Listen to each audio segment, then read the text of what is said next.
Hi, എല്ലാവർക്കും സിനീസ് food കോർട്ടിലേക്ക് വീണ്ടും സ്വാഗതം. ഇന്ന് ഞാൻ കാണിക്കുന്നത് ടൊമാറ്റോ സോസ് എങ്ങനെ നമുക്ക് വീട്ടിൽ തയ്യാറാക്കാമെന്നാണ്. ഇത് വളരെ എളുപ്പമാണ്. അത് മാത്രമല്ല, നമ്മൾ പുറത്തുനിന്നൊക്കെ വാങ്ങുന്ന സോസിൽ ഒരുപാട് പ്രിസർവേറ്റീവ്സ് ഒക്കെ ചേർത്തിട്ടാണ് വരിക. അപ്പോൾ നമുക്ക് വീട്ടിൽ ഇതുപോലെ തയ്യാറാക്കുകയാണെങ്കിൽ കുട്ടികൾക്കൊക്കെ നമുക്ക് സേഫായിട്ട് കൊടുക്കാനായിട്ട് പറ്റും.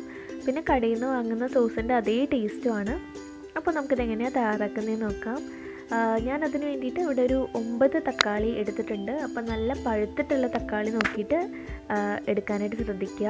അപ്പോൾ കഴുകി വൃത്തിയാക്കിയതിന് ശേഷം ഒന്ന് ചെറുതായിട്ട് കട്ട് ചെയ്തിട്ടെടുക്കുക. അപ്പോൾ നമ്മളിത് കുക്കറിലാണ് വേവിച്ചിട്ടെടുക്കുക. അതുകൊണ്ട് ജസ്റ്റ് ഒന്ന് കട്ട് ചെയ്തിട്ടെടുത്താൽ മതി. അതുപോലെ കട്ട് ചെയ്തെടുക്കുക.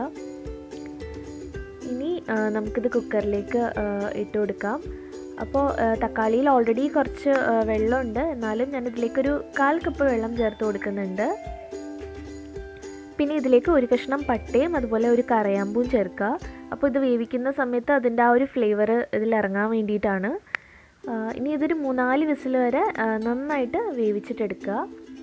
അപ്പോൾ ഇതാ തക്കാളിയൊക്കെ നന്നായിട്ട് വെന്ത് വന്നിട്ടുണ്ട്.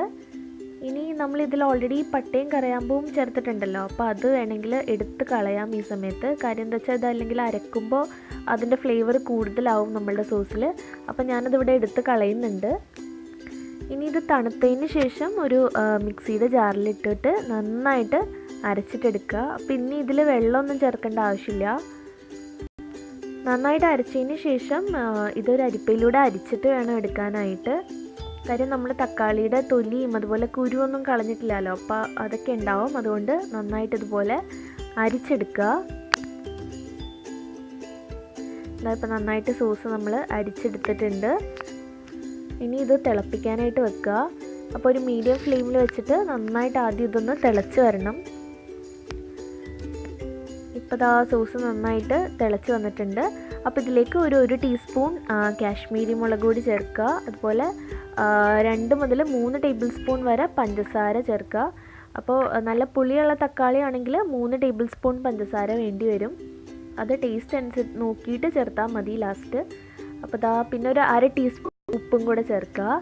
ഇത്രയും ചേർത്തിട്ട് ഇതൊന്ന് മീഡിയം ഫ്ലെയിമിലിട്ടിട്ട് തന്നെ നന്നായിട്ട് തിളച്ച് ഇതിലെ വെള്ളമൊക്കെ വറ്റി ഒന്ന് തിക്കായിട്ട് വരണം നമ്മുടെ സോസ്. ഇപ്പോൾ കുറച്ച് തിക്കായിട്ടുണ്ട്. അപ്പോൾ ഇതുപോലൊരു പ്ലേറ്റിലിട്ടിട്ടാണ് നമ്മൾ നോക്കുക. അപ്പോൾ പ്ലേറ്റിലിടുമ്പോൾ ഇതുപോലെ താഴേക്ക് ഒഴുകി വരുന്നുണ്ടെങ്കിൽ നമ്മുടെ സോസ് തിക്കായിട്ടില്ല. കുറച്ചും കൂടെ വെള്ളമുണ്ട് അതിൽ വറ്റാനായിട്ട്.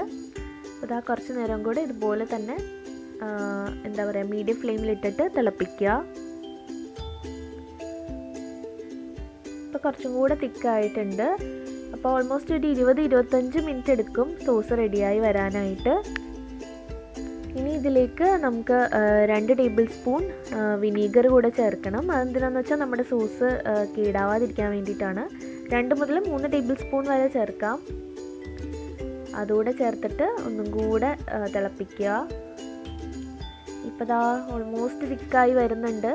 ഒരു 5 മിനിറ്റ് കൂടെ കഴിഞ്ഞാൽ നമ്മുടെ സോസ് റെഡിയാവും. അപ്പോൾ നമുക്ക് പ്ലേറ്റിലിട്ട് നോക്കാം. ഇപ്പോൾ കണ്ടോ, താഴത്തേക്ക് ഒഴുകി വരുന്നില്ല. സോസ് കട്ടയായിട്ടുണ്ട് നന്നായിട്ട്. നമ്മുടെ സോസ് ഇവിടെ റെഡിയായി. അപ്പോൾ ഈ സമയത്ത് ടേസ്റ്റ് നോക്കുക. മധുരവും എന്താ പറയുക പുളിയൊക്കെ കറക്റ്റാണോ എന്നൊക്കെ ചെക്ക് ചെയ്യുക. അപ്പോൾ സോസ് ഇവിടെ റെഡിയായി. ഇനി ഇത് തണുത്തതിന് ശേഷം നമുക്കിത് ഒരു എയർ ടൈറ്റ് കണ്ടെയ്നറിലാക്കി ഫ്രിഡ്ജിൽ വെക്കുകയാണെങ്കിൽ ഒരു 3-4 ആഴ്ച വരെ കേടുകൂടാതിരിക്കും. അത് മാത്രമല്ല കുട്ടികൾക്കൊക്കെ നമുക്ക് എന്താ പറയുക ധൈര്യമായിട്ട് കൊടുക്കാം. നമ്മൾ വീട്ടിലുണ്ടാക്കിയതായതുകൊണ്ട്. പിന്നെ നല്ല ടേസ്റ്റിയുമാണ്.